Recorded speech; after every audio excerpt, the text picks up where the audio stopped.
جو یسوع مسیح نے صلیب پہ کہا، ہم اس پہ آج بات چیت کریں گے۔ آپ میں سے کتنے لوگ ہیں جو کسی کو معاف کرنا آسان سمجھتے ہیں کہ ہم کسی کو آسانی سے معاف کر سکتے ہیں؟ آپ میں سے کتنے لوگ ہیں جو آسانی سے کسی کو معاف کر دیتے ہیں؟ کیا کوئی شخص اگر آپ کو دکھ دے تو آپ اسے معاف کر دیں گے؟ کر دیں گے؟ ایک مشکل کام ہے، لیکن آج ہم اسی بات پہ سیکھیں گے کہ آپ کسی ایسے شخص کو معاف کر دیں گے جسے آپ محبت کریں اور وہ اس کے بدلے آپ کو دکھ دے، آپ کے دل کو توڑے، یہاں تک کہ آپ کے دل کو چکنا چور کرے، آپ ایسے شخص کو معاف کریں گے؟ ایک مشکل کام ہے، لیکن آج ہم اسی بات پہ سیکھیں گے۔ ہاللیلویا۔ ہر انسان ہونے کے ناطے اگر کوئی شخص یا کوئی گھرانہ ہمیں دکھ دے یا ہمارے دل کو توڑے تو ہم اس سے بدلہ لیں گے۔ اگر بدلہ نہ بھی لیں تو کرسچن ہونے کے ناطے، ایک کرسچن ہونے کے باوجود ہم یہ کریں گے کہ اس سے بات کرنا چھوڑ دیں گے۔ تو کیا یہ اچھی بات ہے؟ نہیں۔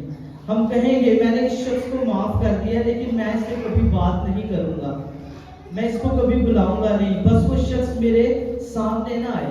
تو کیا یہ ہم نے کسی کو دل سے معاف کیا ہے؟ نہیں کیا۔ یعنی کہ ہمارے دل میں اس کے لیے آج بھی حسد ہے یا نفرت ہے۔ تو کیا یہ معاف کرنا نہیں کہ بلکہ معافی کا مطلب کسی دل سے معاف کرنا ہے؟ معافی کا مطلب کسی کو دل سے معاف کرنا ہے اور کوئی رنجش اس شخص کے خلاف نہ رکھنا ہے جو شخص آپ کو دکھ دے۔ ہاللیلویا۔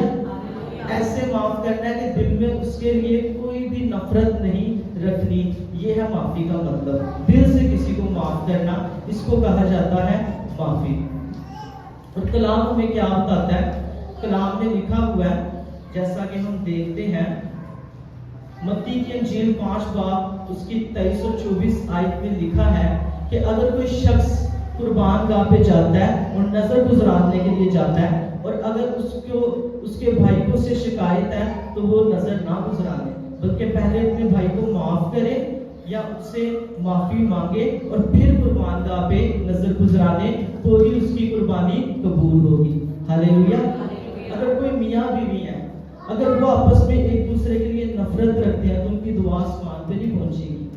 پہلا پطرس 3 باب کی 7 آیت میں یوں مرقوم ہے، اے شوہرو تم بھی بیویوں کے ساتھ عقل مندی سے بسر کرو اور عورت کو نازک ظرف جان کر اس کی عزت کرو اور یوں سمجھو کہ ہم دونوں زندگی کی نعمت کے وارث ہیں تاکہ تمہاری دعائیں رک نہ جائیں۔ اگر ہم دلوں میں ایک دوسرے کے لیے نفرت رکھیں گے، میاں بیوی، کلام کہتا ہے ان کی دعائیں رک جائیں گی، لیکن اگر معاف کریں گے تو ان کی دعائیں آسمان تک پہنچیں گی۔ ہاللیلویا۔ اسی طرح میں آپ کو اپنی فیملی کی مثال دینا چاہتا ہوں۔ میں جانتا ہوں ادھر جتنے بھی لوگ بیٹھے ہیں اکثر کوئی بہن بھائی یا کوئی میاں بیوی ایک دوسرے سے ناراض تو ہو جاتے ہوں گے، کوئی مامے سے کوئی چاچے سے ناراض تو ہو جاتے ہوں گے۔ میرے بھی چاچو یہاں پہ بیٹھے ہیں، میں اپنی فیملی کی مثال آپ کو دینا چاہتا ہوں۔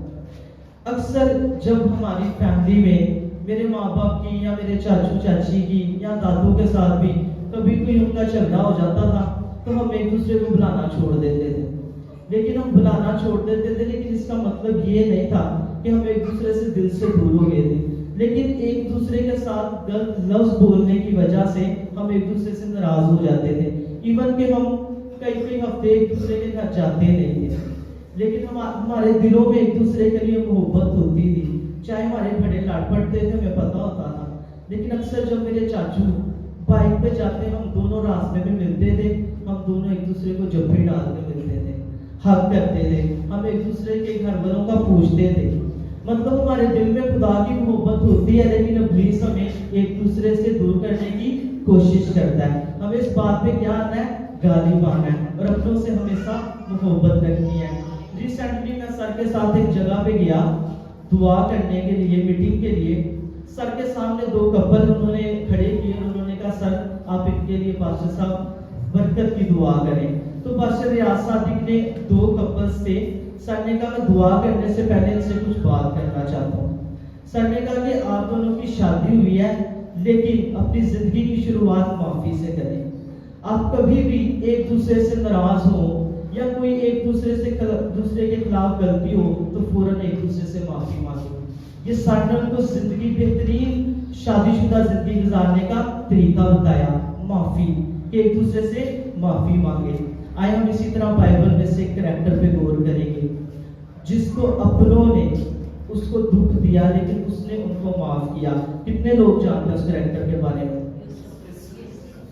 ابھی ہم یوسف کے بارے میں بات چیت کریں گے. یوسف جس کو اس کے بھائیوں نے بیچ دیا. کیا یوسف نے ان کو مارا پیٹا تھا؟ نہیں. یوسف کو اس کے باپ نے کہا کہ جا اور بیابان میں اپنے بھائیوں کی خیر و عافیت دے. وہ تو خیر و عافیت کے لیے لینے گیا لیکن بھائیوں نے اس کے ساتھ حسد کی, نفرت کی. انہوں نے دور سے دیکھا, کہا کہ آ گیا وہ خوابوں کا دیکھنے والا, آج اس کو نہیں چھوڑنا, آج اس کو مار دینا ہے. ایک بھائی نے کہا کہ نہیں ہم اس کو کنویں میں پھینک دیتے ہیں. پھر ایک بھائی نے کہا نہیں ہم اس کو اسماعیلیوں کے ہاتھوں بیچ دیتے ہیں تاکہ ہمیں کوئی فائدہ تو ہو, اور انہوں نے اس کو بیچ دیا. لیکن پھر جب وہ پوتیفار کے گھر میں گیا تو اس کے بعد وہ جیل میں ڈالا گیا. تو کیا یوسف نے کوئی گناہ ایسا کیا تھا کہ وہ جیل میں ڈالا جائے؟ نہیں, بلکہ اس نے گناہ کرنے سے انکار کیا تھا کیونکہ وہ خدا کے ساتھ ساتھ چلتا تھا. ہاللیلویا.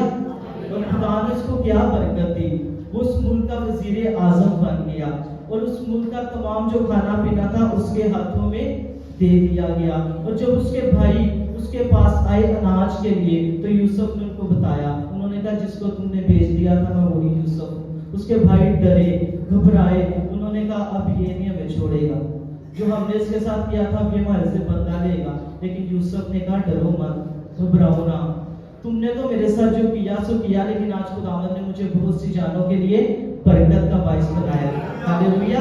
اسی طرح جب آپ اپنے دکھ دینے والوں کو معاف کریں گے تو خدا آپ کو بھی ڈھیروں برکتوں سے مالا مال کرے گا. وہ آپ کی سوچوں اور خیالوں سے بھی بڑھ کر آپ کی زندگی میں کام کرے گا. ہاللیلویا. آج ضرورت اس بات کی ہے کہ ہر حالات میں صاف دل کے ساتھ یوسف کی طرح خدا کے ساتھ ساتھ چلتے رہیں تاکہ ہم اپنی برکتوں کو ریسیو کر سکیں. ہاللیلویا. آج جتنے لوگ اپنے دلوں کو پاک کریں گے وہ خدا سے برکت پائیں گے, رہائی پائیں گے. ہاللیلویا.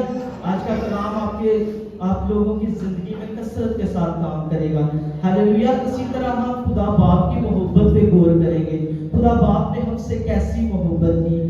جیسا کہ ہم سب جانتے ہیں آدم اور حوا نے تو گناہ کیا اور وہ باغ عدن سے نکال دیے گئے. کس لیے؟ لیکن خدا کو نکالنا چاہتا نہیں تھا. انہوں نے معافی نہیں مانگی خدا سے. نہ معافی مانگنے کی وجہ سے وہ باغ عدن سے نکال دیے گئے, جس کی وجہ سے انہوں نے دکھ اٹھایا. لیکن خدا کی محبت پھر بھی ہم سے جدا نہیں ہوئی. اس نے اپنا اکلوتا بیٹا ہم سب کے لیے زمین پہ اتارا. ہاللیلویا. کیونکہ خدا نے دنیا سے ایسی محبت رکھی کہ اس نے اپنا اکلوتا بیٹا بخش دیا تاکہ جو کوئی اس پر ایمان لائے ہلاک نہ ہو بلکہ ہمیشہ کی زندگی پائے. ہاللیلویا. تو اب ہم دیکھتے ہیں یسوع مسیح نے ہم سے کیسی محبت کی. یسوع مسیح جو آسمان کو چھوڑ کر زمین پر آ گیا عزیزوں مجھے اور آپ کو بچانے کے لیے, ان لوگوں کو بچانے کے لیے جنہوں نے اس پر ظلم کیا تھا, جنہوں نے اس کے جسم کو چھنی چھنی کیا تھا. آئے ہم دیکھتے ہیں کہ یسوع مسیح نے کن لوگوں کو معاف کیا. یسوع مسیح نے جن لوگوں کو معاف کیا ایسی مثال نہ ہمیں دنیا میں کبھی ملتی تھی, نہ کبھی ملتی ہے اور نہ ہی کبھی مل سکے گی. ہاللیلویا.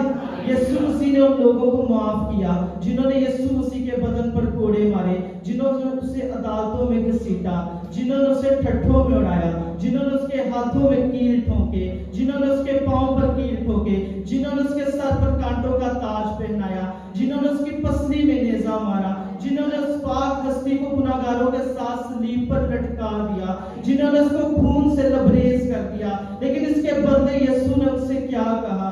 یسوع نے کہا اے باپ ان کو معاف کر کیونکہ یہ جانتے نہیں کہ کیا کرتے ہیں. یہ ہے پہلا کلمہ جو یسوع مسیح نے صلیب پہ بولا. یسوع مسیح نے صلیب پہ چڑھ جانے کے بعد جو 6 باتیں کہی, 7 باتیں کہی, ان میں سے پہلی بات یسوع مسیح نے اپنے دل کو پاک کیا, سب کو معاف کیا, اپنے دکھ دینے والوں کو اس نے معاف کر دیا. ہاللیلویا. پہلے باپ نے ہمیں معاف کیا, اپنے بیٹے کو قربان کر دیا. پھر بیٹے نے کیا کیا؟ اس نے بھی ہمیں بچا لیا. آج ایسے ہی ہمیں بھی ایک دوسرے کو معاف کرتے جانا ہے اور یسوع مسیح کے حکموں پر عمل کرتے ہوئے زندگی میں آگے بڑھتے جانا ہے. جیسے یسوع نے کہا اے باپ ان کو معاف کر کیونکہ یہ جانتے نہیں کہ کیا کرتے ہیں. ہمیں بھی ٹھیک ایسے ہی اپنے گناہگاروں